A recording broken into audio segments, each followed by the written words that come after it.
Restez des nôtres. La Cour.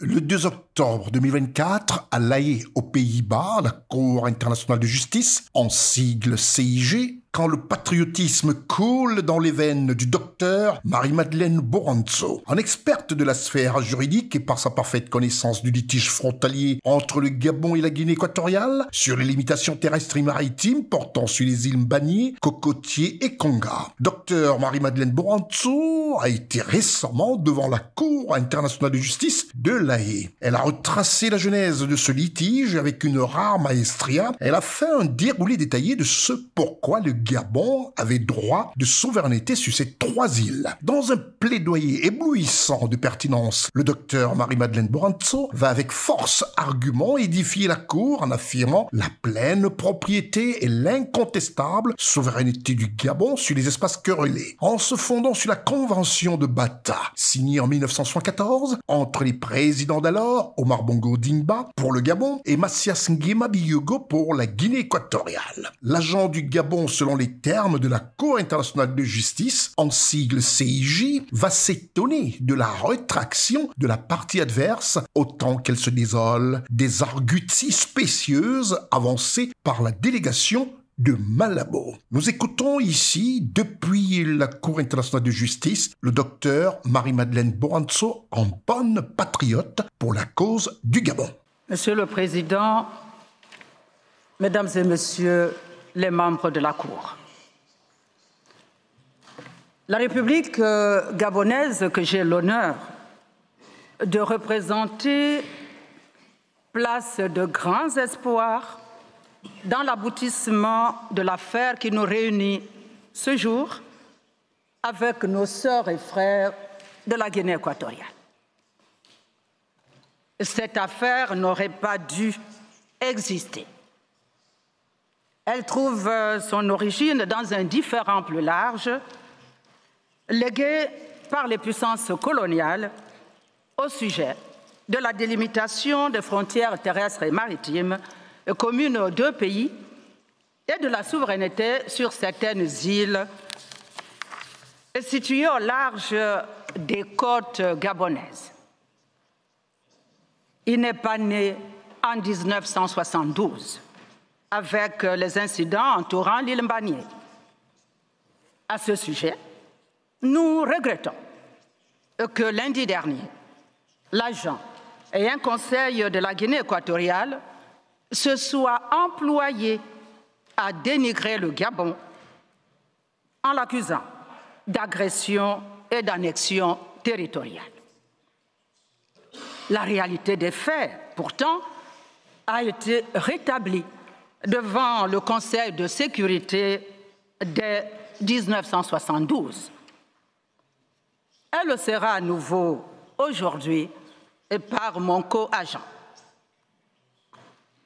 Mais les mots ont un sens et il ne faut pas les dévoyer à des fins tacticiennes, encore moins dans cette enceinte. Du reste, ce différend a déjà été réglé. En 1972, en effet, à la suite d'une mission de médiation africaine, nos 2 États ont convenu de régler leurs différends dans le cadre africain et par des voies pacifiques.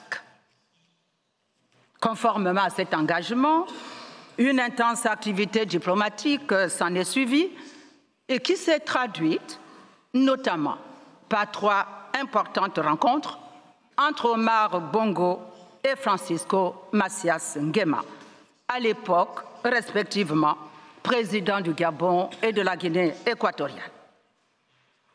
À l'issue de la 3e de ces réunions, tenue à Bata, les 2 chefs d'État ont signé le 12 septembre 1974 la Convention de Bata, délimitant les frontières terrestres et maritimes de la Guinée équatoriale et du Gabon, que nos contradicteurs s'obstinent de façon peut-être un peu puérile à ne pas appeler par son nom.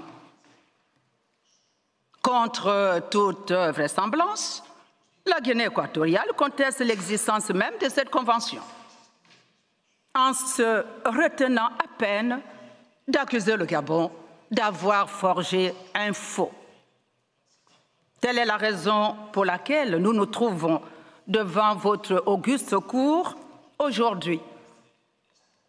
En essayant de défaire ce que les deux présidents ont fait en 1974, la Guinée équatoriale rouvre un débat et qui avait cependant été clos de manière équilibrée.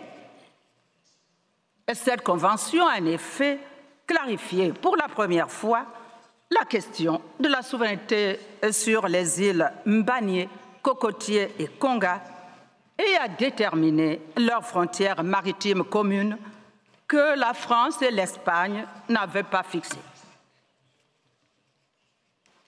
Tout est réglé, déclarait Omar Bongo Ondimba à la suite de cette rencontre à Bata. Réglé, cela veut dire réglé, settled. Mais la Guinée équatoriale a du mal à s'en tenir à la parole donnée.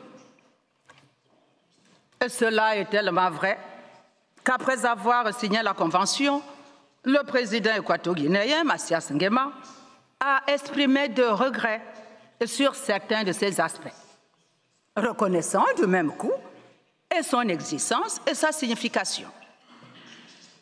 Il est vrai aussi qu'en 1979, celui-ci a été renversé par un coup d'État militaire.